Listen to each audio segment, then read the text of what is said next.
Salam alaikum à toi qui regarde cette vidéo. Bienvenue à toi si c'est la première fois et merci de suivre les vidéos et de partager les vidéos à vous qui regardez depuis assez longtemps. Vraiment, aujourd'hui nous allons parler du thème de la science selon l'islam, mais je vais donner aussi la science selon la Bible. Vous savez mes frères et mes sœurs, je vais vous montrer, d'après le témoignage d'une scientifique qui s'est convertie à l'islam, que le Coran dit que la terre est plate. C'est étonnant, mais voyons cette scientifique, voyons le témoignage de cette scientifique et nous verrons en fait la crédibilité de ces scientifiques qui se convertissent à l'islam, n'est-ce pas? Et puis après, nous verrons la Bible, ce qu'elle dit la Bible sur la terre, parce que la Bible aussi parle de la terre et nous verrons par la suite la NASA, ce qu'elle dit la science par rapport à la Terre. Est-ce qu'elle est ronde? Est-ce qu'elle est plate? Est-ce qu'elle est triangulaire? Est-ce qu'elle est rectangle? Nous allons voir cela. Alors, bon visionnage de la vidéo et soyez bénis. Et alors comment je suis arrivé à l'idée qu'elle est plate? Bon, d'abord, j'ai commencé par trébucher sur l'idée qu'elle ne tourne pas, qu'elle ne bouge pas. Ça, c'est en faisant des recherches sur la science que j'ai dit dans une précédente vidéo. Et c'est venu petit à petit, hein, c'est pas venu d'un coup. C'est des livres classiques qui m'ont conduit à réaliser déjà que l'idée que la Terre tourne est une idée finalement qui n'a rien d'évident, qui n'a rien de naturel, qui n'est pas comparable à 1 plus 1 égale 2, qui n'est pas assimilable à une vérité mathématique de base. C'est différent, parce qu'on ne le voit pas, on ne le constate pas, et que même si on en est convaincu ou en tout cas persuadé, c'est pas forcément parce qu'on a accédé aux preuves. Les gens le croient parce qu'on leur a appris, c'est tout, parce qu'on leur a mis ça dans la tête. Voilà, bon, pourquoi j'ai raconté tout ça? Oui, et après, quand je suis arrivée à l'idée qu'elle est plate, 1 an plus tard, donc quand j'avais bien assimilé qu'elle ne bougeait pas, je suis retombée sur des hadiths qui parlaient de la montagne de Kaf. J'avais déjà lu ces hadiths et je m'étais dit, bon, ils ne doivent pas être authentiques puisque c'est incompatible avec la forme de la Terre. Mais là, je me suis dit, pourquoi ça serait les hadiths qui seraient faux? Pourquoi ce ne serait pas la science qui se trompe, sachant qu'elle est déjà trompée sur le fait qu'elle tourne. Et là, tout de suite, je me suis dit, bon ben, c'est pas compliqué. Le raisonnement n'était pas totalement juste, mais c'est ce raisonnement que je me suis fait, je me suis dit, ben, c'est pas compliqué. Si la Terre est plate, on ne peut pas aller de la partie droite de la carte du monde à la partie gauche en passant par l'autre côté, si vous voyez ce que je veux dire. C'est-à-dire que par rapport à la carte habituelle du monde, si la Terre est ronde, bien sûr qu'on peut aller du Japon aux États-Unis, vous voyez, par exemple, ou de la Russie. Ah, j'ai pensé à la Russie en fait. On peut aller, normalement, si la Terre est ronde, on peut aller de la Russie orientale à l'Alaska, par exemple, directement. Parce que c'est plus court si on y va directement que si on fait le long trajet en passant par la carte du monde habituelle. Normalement, il y a 2 cartes du monde, il y en a une comme ça, et puis il y a l'autre où on voit les choses de l'autre côté, qui correspondent à l'autre côté du globe. Donc je me suis dit, ben, ça va pas être compliqué, je vais regarder s'il y a des vols d'avion, et s'il n'y a pas de vol d'avion, ça confirme que la Terre est plate, sachant que j'avais déjà fait quelques recherches qui allaient dans ce sens-là. Effectivement, il n'y a pas de vol d'avion. Il n'y a pas de vol d'avion qui relie l'Alaska à la Russie orientale directement, par le chemin le plus court, il n'y en a pas. Voilà, je me suis dit, ah voilà, ça confirme que la Terre est plate. Bon. Et après, je continue à faire des recherches, etc. Au final, c'est pas forcément une preuve, puisque la Terre pourrait être... Enfin, la carte du monde n'est pas celle qu'on voit. Même la carte du monde est pour l'instant inconnue. Donc on ne peut pas dire que... Mais en tout cas, ce qui est sûr, c'est qu'effectivement, on ne peut pas relier l'Alaska et la Russie orientale. Donc je reviens à mon sujet de départ qui était, quand on est bête, on croit que tout le monde est bête. Oui, on le croit, c'est-à-dire qu'on ne va jamais s'imaginer que quelqu'un peut croire autre chose que ce qu'on croit parce qu'il s'est renseigné. Donc on va croire qu'il croit ce qu'il croit parce qu'il ne s'est pas renseigné. Alors que clairement, je répète, pour la Terre plate, il n'y a pas besoin de se renseigner pour croire qu'elle est ronde et qu'elle tourne autour du Soleil. C'est vraiment ça, c'est vraiment... Il n'y a pas besoin de faire le moindre effort. Je veux dire, c'est un truc qui est tellement partout que ça serait ne pas y croire qui demande un effort et une réflexion et des recherches. C'est pas dans l'autre sens. Donc clairement, les gens qui pensent que la Terre est plate, de façon générale, c'est des gens qui ont un peu plus réfléchi sur ce sujet-là, bien sûr, que les gens qui pensent qu'elle est ronde et qu'elle tourne autour du Soleil. Ça ne veut pas dire qu'ils ont raison, mais enfin, ils ont plus réfléchi. Pour arriver à cette conclusion, il faut avoir fait des recherches personnelles. Quelqu'un qui n'a pas fait de recherche personnelle, il continue à croire ce que tout le monde croit, parce que c'est confortable et qu'il n'y a aucune raison de le remettre en doute pour lui à son niveau, à son niveau de connaissance. Et ça aussi, c'est quelque chose que les gens qui pensent que la Terre est ronde ne se disent jamais, ils ne se disent pas, mais quand même, pour arriver à dire que la Terre est plate, sachant que c'est une opinion complètement ridicule et qui passe pour grotesque, il faut avoir des raisons quand même. Alors, c'est peut-être pas des bonnes raisons, mais il faut avoir des raisons. Non, pour eux, on n'a pas de raison, on fait ça parce qu'on est ignorant et fou, enfin, je sais pas. C'est pour ça qu'ils vont parler souvent de l'hôpital psychiatrique, ouais, il faut t'enfermer. Parce que pour eux, ça relève de la folie. Ils comprennent tellement peu ou tellement pas comment on peut arriver à cette conclusion-là, comment on peut la défendre, que pour eux, ça relève de la pathologie, de la maladie mentale. Bon, ça aussi, c'est une forme de bêtise. Quand on voit des fous partout, des fous enfermés partout, c'est pas un signe qu'on a de grande maturité intellectuelle.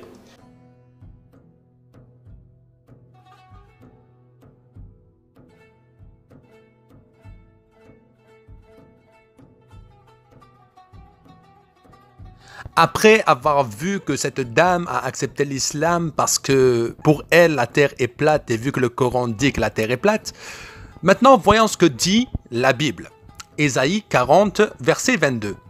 C'est lui qui est assis au-dessus du cercle de la terre, et ceux qui l'habitent sont comme des sauterelles. Il étend les cieux comme une étoffe légère. Il les déploie comme une tente pour en faire sa demeure. Dans Job chapitre 26 verset 7 aussi nous lisons « Il étend le septentrion sur le vide, il suspend la terre sur le néant. Il renferme les eaux dans ses nuages et les nuages n'éclatent pas sous leur poids. Il couvre la face de son trône, il répand sur lui sa nuée.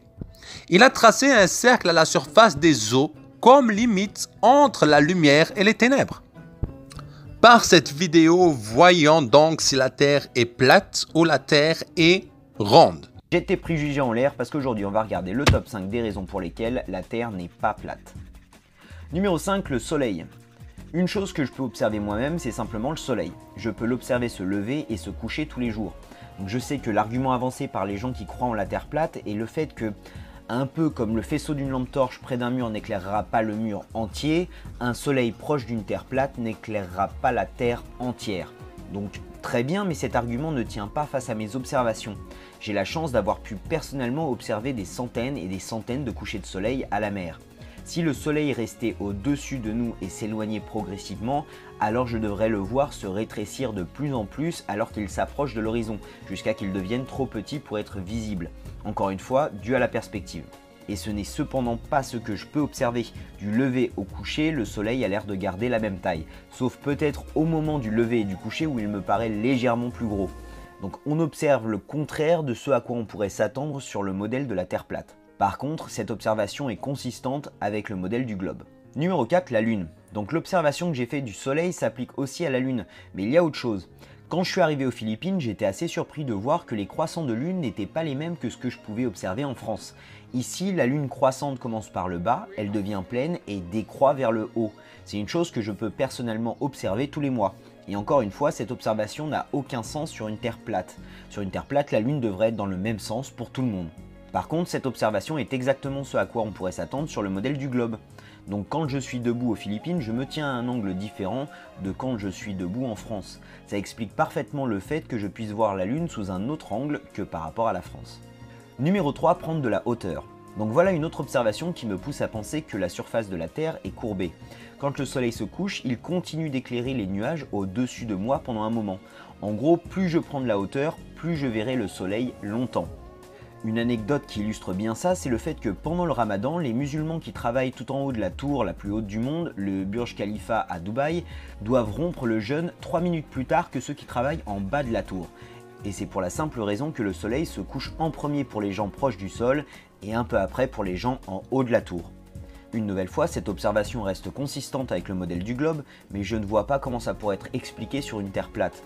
Si la Terre était plate et que le soleil tournait au-dessus de nous, alors le soleil disparaîtrait en même temps pour tout le monde à un même endroit, peu importe la hauteur à laquelle on se trouve. Numéro 2, les étoiles. Donc encore une fois, les étoiles peuvent être observées toutes les nuits tant que la météo nous le permet. En France, nous pouvons observer que les étoiles tournent toutes autour de l'étoile du Nord, dans le sens inverse des aiguilles d'une montre. Donc jusqu'ici tout va bien, c'est ce à quoi on pourrait s'attendre sur la Terre plate, comme sur un globe.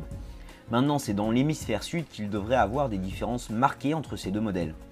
Sur un modèle de la Terre plate, les gens dans l'hémisphère sud devraient observer des étoiles aller de droite à gauche quasiment en ligne droite et beaucoup plus rapidement que dans l'hémisphère nord. Et on devrait aussi pouvoir observer les mêmes étoiles et constellations dans les deux hémisphères. C'est une nouvelle fois pas ce qu'on peut observer. Dans l'hémisphère sud, les étoiles tournent toutes dans le sens des aiguilles d'une montre autour du pôle sud céleste, ce qui correspond encore une fois à ce qu'on pourrait attendre sur un modèle du globe, mais qui ne tient pas du tout la route sur le modèle de la Terre plate. Ok, bon, maintenant j'ai un aveu à vous faire. Je ne suis jamais allé personnellement dans l'hémisphère sud. Je n'ai donc pas pu faire ces observations par moi-même. Donc comment est-ce que je peux être sûr qu'effectivement, on peut observer des étoiles différentes qui tournent bien dans le sens des aiguilles d'une montre dans l'hémisphère sud? Numéro 1, la Croix du Sud. La Croix du Sud est une petite constellation qui se trouve dans l'hémisphère sud. Cette constellation a la particularité d'être utilisée pour trouver le pôle sud céleste, c'est-à-dire le point dans le ciel de l'hémisphère sud autour duquel tournent toutes les autres étoiles. Alors que dans l'hémisphère nord, le point de rotation se trouve proche de l'étoile du nord, dans l'hémisphère sud, il n'y a pas vraiment d'étoile assez proche du point de rotation pour le trouver facilement. Les voyageurs et les navigateurs utilisent donc depuis toujours la Croix du Sud pour trouver facilement le pôle sud et donc avoir un point fixe dans le ciel pour se repérer. Si la Terre était plate, la Croix du Sud n'aiderait en rien et se démarquerait aucunement. La Croix du Sud est sur le drapeau de l'Australie, du Brésil, de la Nouvelle-Zélande, de la Papouasie-Nouvelle-Guinée et des Samoa.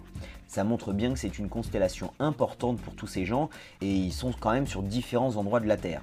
Et ensuite, je parle même pas de toutes les photos et vidéos du ciel dans l'hémisphère sud, prises par un nombre incalculable de sources indépendantes, qui sont généralement des astronomes amateurs qui partagent leurs observations. Donc je n'ai pas personnellement vu le ciel de l'hémisphère sud, mais je pense pouvoir être confiant dans le fait que les étoiles sont différentes de celles de l'hémisphère nord et qu'elles tournent bien dans le sens des aiguilles d'une montre. Donc voilà, pour conclure, toutes ces observations me montrent que le modèle de la Terre plate n'est pas le bon. Est-ce que ces observations ont prouvé que nous vivons sur un globe? Pas forcément, c'est la meilleure explication à laquelle je peux penser seulement. Ensuite, si ça se trouve, la Terre est en forme de poire par exemple. Une Terre en forme de poire pourrait faire des prédictions très proches de celles qu'on pourrait s'attendre sur une Terre sphérique. Maintenant, est-ce que j'ai envie de passer du temps à essayer de savoir si la Terre est en forme de poire? Non. Pourquoi? Parce que je m'en fous complètement et que j'ai d'autres choses à faire. Si j'ai parlé de la Terre plate, c'est parce que ça me donnait un exemple parfait pour parler de propagande et d'esprit critique. Dans la vie, il faut choisir ses combats et connaître la vraie forme de la Terre n'est simplement pas le mien. La plupart des gens, dont la communauté scientifique, pensent que c'est un sphéroïde légèrement aplati au pôle. Et ça correspond à toutes les observations que je peux faire personnellement. Bien sûr, je peux me tromper, mais cette explication me convient assez pour que je puisse passer à autre chose avec un sourire. Chers amis musulmans, il y a deux solutions. Soit tout le monde s'est ligué contre vous, tout le monde, c'est-à-dire non pas seulement Israël et l'Amérique, mais tout le monde a comploté contre vous pour changer la forme de la Terre. Et la Terre même a comploté contre vous pour changer sa forme, pour ne plus être plate, mais pour devenir maintenant sphérique. Ou maintenant ton Dieu, il s'est trompé et donc ce n'est pas Dieu, ce n'est pas le véritable Dieu, mais c'est l'ennemi. Donc à toi maintenant de faire ton choix. Est-ce que tu veux continuer dans cette voie qui te dit que la Terre est plate et dire que tout le monde est contre toi? Ou bien accepter maintenant de te repentir et d'accepter Jésus-Christ dans ta vie afin d'être sauvé et d'avoir la vie éternelle. Tu as le libre arbitre, mais chaque choix dans la vie a une conséquence. Si tu veux accepter en tout cas Jésus-Christ aujourd'hui, alors j'ai une prière à faire avec toi. Simplement répète après moi. Seigneur Jésus-Christ, aujourd'hui j'aimerais te donner ma vie. J'aimerais que tu sois mon Seigneur et mon Sauveur. Je crois, Seigneur, que tu es mort pour moi à la croix et que tu es ressuscité après 3 jours. Aujourd'hui, je te donne ma vie. Aujourd'hui, j'ai compris que tu es l'unique Seigneur et Sauveur de l'humanité. Père éternel, aujourd'hui, je dirige ma prière vers toi et je me repens de mes péchés. Pardonne-moi d'avoir été dans les ténèbres tant de fois. Pardonne-moi d'avoir été éloigné de ta volonté. Mais aujourd'hui, je veux t'accepter de tout mon cœur. Dans le nom de Jésus-Christ, Amen. Bienvenue dans la famille de Jésus-Christ. Aujourd'hui, tu as ton visa pour le ciel. Sois béni et passe une agréable journée, soirée, après-midi, peu importe le moment dans lequel tu te trouves dans cette journée. Bye bye.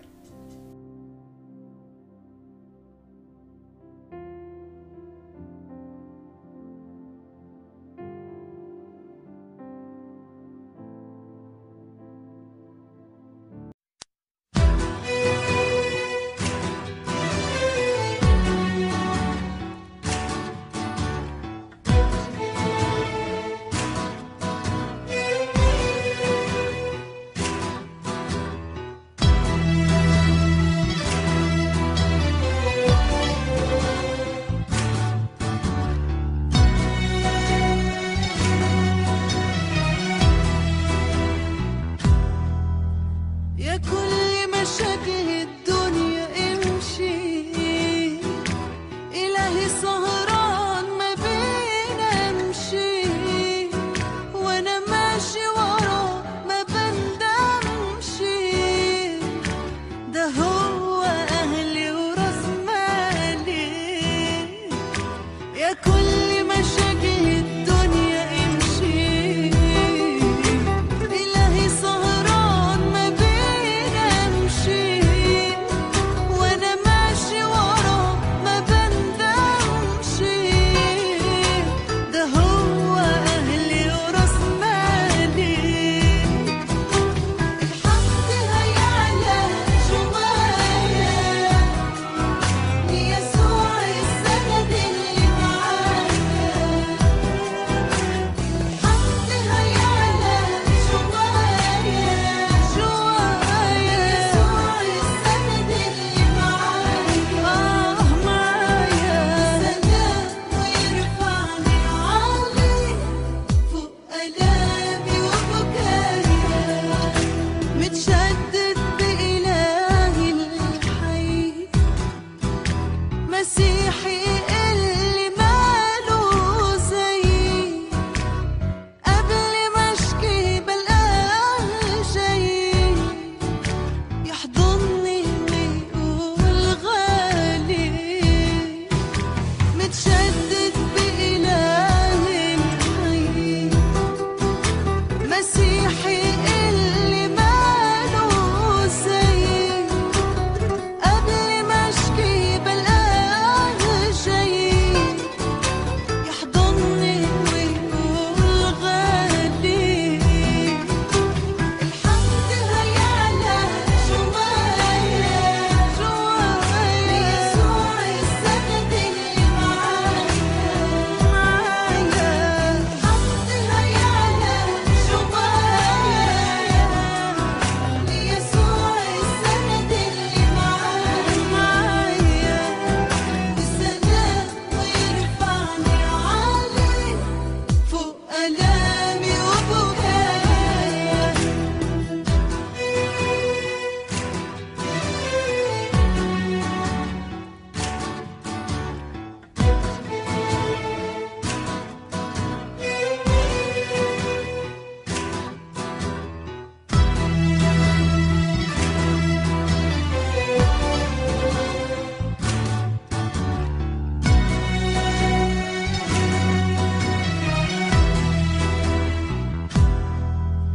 يا فرحة تعالي بأغانيكي، وغني لسيدي ومليكي، لو تمشي أنا همسك فيكي، مش هرجع للأحزان تاني.